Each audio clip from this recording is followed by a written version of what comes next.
సంవత్సరాల తరబడి government job కోసం వేచి చూస్తున్నారా? కేవలం 8 నెలల్లో మీ కల నెరవేర్చుకోండి. వెంటనే కింది నెంబర్స్ కి కాల్ చేయండి. Welcome back to Suman TV. ప్రస్తుతం మనతో పాటు ఉన్నారు assistant professor in marketing Ramakrishna గారు. సార్తో మాట్లాడదాం. నమస్తే సార్. నమస్కారం అమ్మా. సార్, బర్త్ రైట్ సిటిజన్షిప్, పౌరసత్వం హక్కు మరి చూస్తున్నాం మనం ఆర్టికల్స్. ట్రంప్ ఏదైతే హక్కు ఉందో తీసేస్తాను అంటున్నారు. మరి అక్కడే పుట్టి అక్కడే పెరిగిన వాళ్ళు మనం ఇంకా కొన్ని చూసుకుంటే డెలివరీ టైంలో ఇక్కడి నుంచి అక్కడికి వెళ్ళి అక్కడ డెలివరీ అవ్వడం, అక్కడ పుట్టిన తర్వాత వాళ్ళకి గ్రీన్ కార్డ్ రావడం, ఇవన్నీ ఉన్నాయి కదా. సరే, సిటిజన్షిప్ అనేది రిమూవ్ చేసేస్తాను అంటున్నాడు ట్రంప్. మరి రేపు జనవరి నుంచి ఆయన ప్రమాణ స్వీకారం చేశాక ఎలా ఉంటుందంట అది? వీటిపైన ఇవన్నీ చెప్పినవన్నీ చేస్తారా? నిజంగానే దీన్ని రద్దు చేసేస్తారంటారా? ఇవన్నీ మాట్లాడుకునే ముందు ఒక విషయం మనం గుర్తుంచుకోవాలి. ట్రంప్ ఇంకా అమెరికా ప్రెసిడెంట్ కాదు. జనవరి 1, 2025 దాకా అతను ప్రెసిడెంట్ ఎలక్ట్ అంతే. కాబట్టి 25 జనవరి 1 వచ్చిన తర్వాత ఆయన ప్రమాణ స్వీకారం చేసి ఆఫీస్లోకి వెళ్ళి అప్పుడు ఏమేమి నిర్ణయాలు తీసుకుంటారన్న దాని మీద మనం ఎంత డిస్కస్ చేసినా మనకు క్లారిటీ ఉంటుంది. ఇదిగో ఇది ఇలాగాని. కాకపోతే ఆయన ఎప్పటి నుంచో కొన్ని విషయాల్లో చాలా క్లియర్గా ఉన్నారు. ఆయన ఇన్ఫ్యాక్ట్ ఈసారి ఎలక్ట్ అవ్వడం కూడా కేవలం ఒక మేజర్ అంటే ఎలక్షన్ ప్రామిస్తోనే ప్రభావితం చేశాడు. ఏమిటయ్యా అంటే ఇల్లీగల్ ఎలియన్స్, అంటే దేశంలో అక్రమంగా వలస వచ్చిన వాళ్ళు ఎవరైనా ఉంటే వారికి సంబంధించి వారికి కలిగే ఏమైనా ఇవి ఉంటే ప్రివిలేజెస్ ఏమైనా ఉంటే అవి తీసేయడం కానీ, వారి పిల్లలకు పుట్టే దానికి బర్త్ రైట్ ఇవ్వకపోవడం కానీ, ఇలాంటివన్నీ చాలా క్లియర్గా ఉన్నారు. అని మొదటి నుంచి ఈ ఒక్క విషయం మీద చాలా సీరియస్ ఉన్నారు. కాబట్టి మనం బర్త్ రైట్ సిటిజన్షిప్ అనే ఒక అంశం గురించి మాట్లాడుకోవాలంటే ఇక్కడ భాగాలుగా ఉంటాయి అన్నమాట. ఒక్కొక్క విషయం మీద మనం డిస్కస్ చేసుకోవాలి.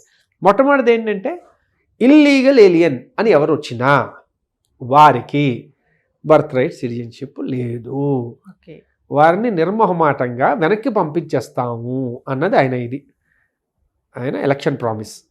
అసలు ముందు రానివ్వకుండా చూడాలన్నది కూడా ఆయన కోరిక. ఆయన లాస్ట్ టైం ఉన్నప్పుడే మొత్తం మెక్సికో బార్డర్ వాల్ కడతామన్నారు. దానికి వ్యతిరేకంగా డెమోక్రాట్లు చాలా గోల చేశారు. ఇక్కడ చిన్న తేడా ఏంటంటే ఇప్పుడు భారతదేశానికి పాకిస్తాన్కి కూడా చొరబాట్లు ఉంటాయి. కాకపోతే అక్కడ చొరబాట్లు చేసేది మన దగ్గర బాంబులు పెట్టడానికి, ఇక్కడ చొరబాట్లు చేసేది ఎందుకయ్యా అంటే అక్కడ దేశంలోకి వెళ్ళిపోయి అక్కడ కొంచెం సుఖంగా బతుకుతాము. ఇలాగ దాని ఏమంటారు, ఒక చైన్ ఇది ఉంటుందన్నమాట. ఇమిగ్రేషన్ అంటే ఏంటి, ముందు ఒకడు వస్తాడు, వాడు ఎలాగోలా కష్టపడి ఏదో లోకల్గా సంపాదించుకుంటాడు. ఇంకా తర్వాత వాళ్ళ అమ్మ, వాళ్ళ నాన్న, వాళ్ళ భార్య, పిల్లలు, ఈ చైన్ సిస్టంలో అందరిని పట్టుకురావడం అనేది ఇంకొక టెక్నిక్ అనమాట. అసలు మొదట ఆదిలోనే తుంచేద్దామని ఈ నిర్ణయం తీసుకున్నాడు. సో ఇల్లీగల్ ఎమిగ్రెంట్స్ ఎవరున్నా వారికి ఇవేవి నిబంధనలు వర్తించవు, వారికి అసలు సిటిజన్షిప్ వచ్చే అవకాశం లేకుండా చేయాలన్నది మొట్టమొదటిది. రెండవది, అక్కడ పుట్టినందుకు గాను సిటిజన్షిప్ వచ్చేయడం. ఇక్కడ ఒక అద్భుతమైన స్కామ్ ఉంది. ఏంటయ్యా అంటే ఈ ఒక టూర్ ప్యాకేజెస్ ఉన్నాయి. మీరు కులు మనాలి లేకపోతే మారిషస్ టూర్ వెళ్ళాలనుకున్నారనుకోండి, చెప్తారు వాళ్ళ 3 days 4 nights స్టే ఇలా ఉంటుంది అని చెప్తారు. అలాగా అక్కడ కేవలం బర్త్డే ఏదంటారు సిటిజన్షిప్ కోసం ఒక ప్యాకేజ్ ఉంది. అంటే ఏం చేస్తారు, ఒక 6 నెలలు 7 నెలలు గర్భవతిగా ఉన్న వాళ్ళని తీసుకెళ్ళి అక్కడ డెలివరీ చేయించి ఆ పుట్టిన పిల్లడికో సిటిజన్షిప్కి సంబంధించిన మొత్తం ప్రాసెసింగ్ చేయించి జాగ్రత్తగా మళ్ళీ దేశానికి తెచ్చి పంపించేస్తారు. మరి వెనక్కి ఎందుకు వచ్చేయడం, అక్కడ ఉండిపోవచ్చు కదా అంటే ముందు వాళ్ళ కోరిక ఏంటంటే ఆ పిల్లకో సిటిజన్షిప్ వచ్చేయాలి. వచ్చేసిన తర్వాత వాళ్ళు పెద్ద అయిన తర్వాత ఎప్పుడు కావాలంటే అప్పుడు రావచ్చు. వాళ్ళకి ఇంకా అమెరికన్ పాస్పోర్ట్ వచ్చేసింది కదా, ఇంకా అక్కడి నుంచి ఫుల్ హ్యాపీస్. సో ఆ రకమైన స్కామ్ అది ఏంటంటే చాలా ఇదిగా నడుస్తుంది. సో ఆయన అది కూడా అరికడతానంటున్నాడు. ఆయన ఏమంటున్నాడు, ఇప్పుడు బర్త్ రైట్ రావాలంటే తల్లి కానీ తండ్రి కానీ ఇద్దరిలో ఎవరో ఒకరికి గ్రీన్ కార్డు ఉంటేనే సాధ్యపడుతుంది. ఓకే, వీళ్ళు ఆల్రెడీ అక్కడ సిటిజన్స్ ఉన్నారు, వాళ్ళ పిల్లలు సమస్య లేదు, వాళ్ళు ఏ ఎథ్నిసిటీ అయినా సమస్య లేదు, హ్యాపీ. వాళ్ళు ఆల్రెడీ అందులో అక్కడే పౌరులు కాబట్టి పౌరసత్వం వచ్చేస్తుంది వారి పిల్లలకి. అలా కాకుండా బయట వాళ్ళు ఎవరైనా వస్తే ఇద్దరిలో ఒకరికి గ్రీన్ కార్డు ఉంటేనే వీళ్ళని పౌరులుగా మనం పౌరసత్వాన్ని ఇస్తాము, లేదంటే ఇవ్వము అని ఆయన ప్రతిపాదన. విశేషం ఏంటంటే ఆయన ప్రతిపాదించిన దానికంటే ఆయన కింద ఆయన అడ్వైజర్లు ఎవరో ఉంటారో వాళ్ళు ఇంకా హార్డ్ కోర్ అన్నమాట. అసలు వీటికి కూడా ఇస్తారు లేదు, వాళ్ళ స్టేట్మెంట్లు అయితే దీనికి కూడా ఇంకా కొంచెం ముందుకే వెళ్తున్నాయి, అసలు అలాంటివి కూడా ఇవ్వాల్సిన అవసరం లేదన్నట్టుగా వాళ్ళు ఉన్నారు. కాబట్టి ఇది ఎంతవరకు రియల్గా ఒక లా కింద మారుతుందన్నది కొంచెం వేచి చూడాలి.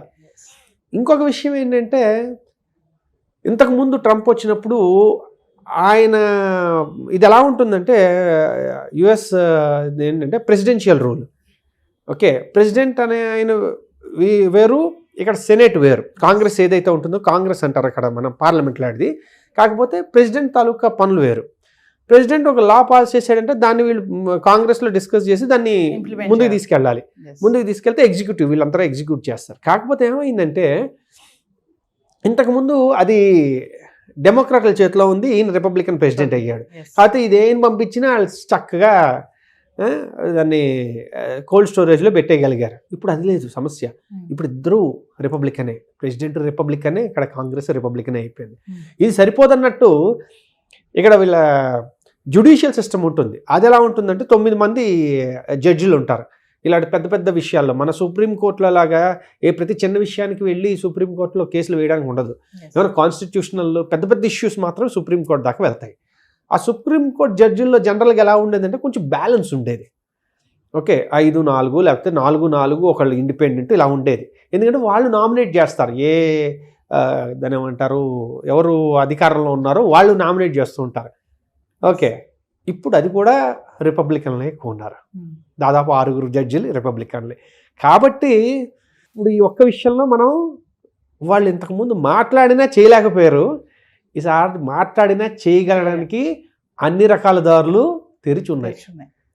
కాబట్టి ఆయన గోడ కడతానంటే కట్టచ్చు, వీళ్ళందరినీ వెనక్కి పంపిస్తానంటే పంపించవచ్చు, ఇలాంటి వాళ్ళకి అసలు పౌరసత్వం ఇవ్వను అంటే ఇవ్వకపోవచ్చు, అది ఆయన ఇష్టం. వాళ్ళు కోర్టుకి వెళ్ళినా కూడా కోర్టు వాళ్ళ తరఫునే ఉండేట్టుగా ప్రస్తుతానికి ఉంది. కాబట్టి మనం అంటే ఇది ఎలా ఉంది అంటే డైరెక్షన్ ఎలా ఉంది అంటే కొంచెం అనుకున్నవి చేసేటట్టుగానే ఉంది. కాబట్టి ఇప్పుడు ఆయన పరిస్థితి ఎలా ఉంది, ఏం చేద్దాం అనుకుంటున్నారో ఆయన ఇష్టం. ఓవరాల్గా చూసుకుంటే ఇప్పుడు ట్రంప్ జనవరి నుంచి వచ్చాక H1 వీసా కానీ ఇప్పుడు ఇవన్నీ ఉన్నాయి కదా, గ్రీన్ కార్డే కానీ మీరు అన్నట్టుగా బర్త్ రైటే కానీ మార్పులు నిజంగా జరుగుతాయి అంటారా? చాలా మనం చూస్తూనే ఉన్నాము, షాకింగ్ అనేసి బిగ్ షాక్ ఇస్తాడు ట్రంప్ అనేసి. ఇది మనకి ఇది ఒకటే చాలా నవ్వొస్తుంది. లైన్ ఏమంటారు, దాని మీద ఉన్న లైన్లు చూసిన తర్వాత భయపడిపోయి క్లిక్ చేస్తే దీన్ని క్లిక్ బైట్ అంటారు అనమాట. అంటే ఏంటి, క్లిక్ చేయాల్సిన పని మాత్రమే. ఆ తర్వాత ఒక 10 నిమిషాల వీడియో అంతా చూసిన తర్వాత ఇదేం చెప్పలేదు కదా, అది ఇంకా ప్రెసిడెంటే కాదు కదా, ఎందుకెంత కంగారు అన్నట్టుగా ఉంటుంది. ఓకే, అంతా చూస్తే వడ్ల గింజలో బియ్యపు గింజ. కాబట్టి ఇప్పుడు ఏం చెప్పలేం, ఇప్పుడు ఏం కంగారు పడిపోవడానికి లేదు. ఇప్పుడు షాకింగు, భారీ షాకు, దాని ఏమంటారు, భూకంపం వచ్చేసిందంటే ఏమి రాలే, వెయిట్ చేయడమే. మనం ఒక 2 నెలలు వెయిట్ చేసి జాగ్రత్తగా చూసి ఆయన తాలూకా సిద్ధాంతాలు ఏంటి, ఆయన తాలూకా ప్రతిపాదనలు ఏంటి అని చూసి దాని మీద ఇంపాక్ట్ ఎలా ఉంటుందో చూసుకోవాలి. మీరు ఇందాక అడిగారు హెచ్1బి తాలూకా ఇవి స్ట్రింజెంట్ చేయొచ్చు. ఇప్పుడు H1B ఎలా వస్తుంది, అయితే కంపెనీ స్పాన్సర్షిప్ చేస్తుంది లేకపోతే కన్సల్టెన్సీ చేస్తుంది. సో కంపెనీ స్పాన్సర్ చేస్తే పర్వాలేదు, వాడికి కావాలి జెన్యూన్గా తీసుకొచ్చాడు. అదే కానీ కన్సల్టెన్సీ స్పాన్సర్ చేసింది అనుకోండి, దానికి వాళ్ళ తాలూకా రిక్వైర్మెంట్లు పెంచవచ్చు. అంటే ఏంటి, కనీసం $1,50,000 కన్నా ఎక్కువ జీతం ఇచ్చే వాళ్ళైతేనే తీసుకురా, అంత స్కిల్ఫుల్ ఉన్న వాళ్ళని తీసుకురా, లేకపోతే తీసుకురావద్దు అన్నాడు అనుకోండి. ఎందుకంటే ఇంతకుముందు అలాంటి ప్రతిపాదన ఒకటి వచ్చింది, అందుకని అలాంటిది అంతకుముందు వచ్చినప్పుడు అది అవ్వనప్పుడు ఈసారి అయ్యే అవకాశం ఎక్కువ ఉంది. కాబట్టి అలా అన్నారు అనుకోండి, అప్పుడు ఏమవుతుంది, కన్సల్టెన్సీ ద్వారా వెళ్దాం అనుకున్న వాళ్ళందరూ లాటరీ అయినప్పటికీ వాళ్ళు అంత హై లెవెల్ పేమెంట్ ఉన్న వాళ్ళైతేనే వాళ్ళు అక్కడికి వెళ్ళగలరు. అప్పుడేమవుతుంది, ఫ్రెషర్స్కి కాస్త లోకల్గా ఉండే ఫ్రెషర్స్కి ఉద్యోగ అవకాశాలు ఎక్కువ ఉంటాయి. సో అది ఒకటి. రెండోది ఏంటంటే ఈ టైం పీరియడ్ ఏదైతే ఉందో దాన్ని ఏమంటారు గ్రీన్ కార్డ్కి, దానికి సంబంధించిన టైమ్స్ కొంచెం పొడిగించడము లేదా వాటిని ఇంకా కొంచెం క్లిష్టతరం చేయడము, ఏవో చిన్న చిన్న ఇవి రూల్స్ మార్చడము ఇవి చేస్తూ ఉండొచ్చు. ఎందుకంటే మనకి భయపెట్టేసినట్టుగా ఒక్కసారి అంతా హోల్సేల్గా ఏది మార్పు చేసేసేయరు. కాకపోతే ఎలా చేస్తూ ఉంటారంటే చిన్న గిలినట్టు అన్నమాట. ప్రశాంతంగా ఉండదు. అలా అని చెప్పి ఒక్కసారి మొత్తం అంతా పోదు, కానీ చిన్న చిన్న వాటి వల్ల అలా అలా అలా డీలే అవుతుంటుంది. దానివల్ల ఏమవుతుంది, పైన చెప్పుకోవాలంటే ఇదిగో మేమేం పెద్ద ఏం చేయలేమంటాం, కానీ అక్కడ ఎగ్జిక్యూషన్ పరంగా చిన్ని అడ్డంకులు పెడుతూ ఉంటారు అన్నమాట. సో H1Bకి కానీ గ్రీన్ కార్డ్కి కానీ ఇలాంటివి అయ్యే అవకాశాలు అయితే ఉన్నాయి. సిటిజన్షిప్ అయితే మీరు ఖచ్చితంగా మీరు తీసుకోండి, వాళ్ళు గ్యారంటీగా ఏవో ఒక నిర్ణయాలు తీసుకుంటున్నారు. సో ఒక క్వశ్చన్ చెప్పండి సార్ ఫైనల్గా, అంటే మన స్టూడెంట్సే కానీ అక్కడ వర్క్ చేయాలని అక్కడికి వెళ్ళిన వాళ్ళే కానీ అలర్ట్గా ఉండడంలో అలర్ట్గా ఉండాలి ఈ టైంలో అని చెప్తారా మీరు? అంతే కదా, ఇంకా అలర్ట్గా అంటే ఏ టైంలో ఏ డెసిషన్ వస్తుందో ఇంకా అలర్ట్ అని ఏం లేదు, ఇంకా అదే వెయిట్ చేయడం అనమాట. ఇది ఏంటంటే ఒక తట్టబుట్ట సర్దుకుని రెడీ ఉండాలంటే అలా ఏం చెప్పలేము కదా. అది వాళ్ళు ఏ ఇండస్ట్రీలో ఉన్నారు, లేకపోతే ఏ రకమైన సిచ్యువేషన్లో ఉన్నారు మనకు తెలియదు కాబట్టి అంత భయపడిపోయేదే ఉండదు. టైం ఇస్తారు, దేనికైనా కొంత సమయం ఉంటుంది. కాకపోతే ఏంటంటే ఇప్పుడు వెళ్ళబోయే వాళ్ళు ఎవరైతే ఉన్నారో వాళ్ళు ఒకసారి ఆలోచించుకోవడం ఉత్తమం అంతే. అక్కడ ఆల్రెడీ ఉన్న వాళ్ళకి ఏదో రకంగా చెప్పాను కదా, ఈ 2 ఏళ్ళు ఎక్స్టెండెడ్ ఓపీటీ ఏదైతే ఉందో అది తీసేయచ్చు.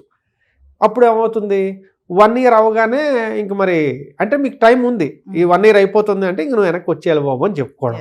ఆల్రెడీ 2 ఇయర్స్లో ఉన్న వాళ్ళని అయితే తీసేయరు కదా, ఆల్రెడీ ఆవిడ అందులోనే ఉన్నాడు.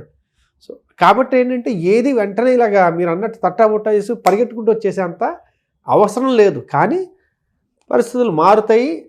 ఇంకా భవిష్యత్తులో ఇంకా 4 ఏళ్ళు కొంచెం గట్టిగా వాళ్ళకి తగ్గట్టుగానే ఉంటాయి.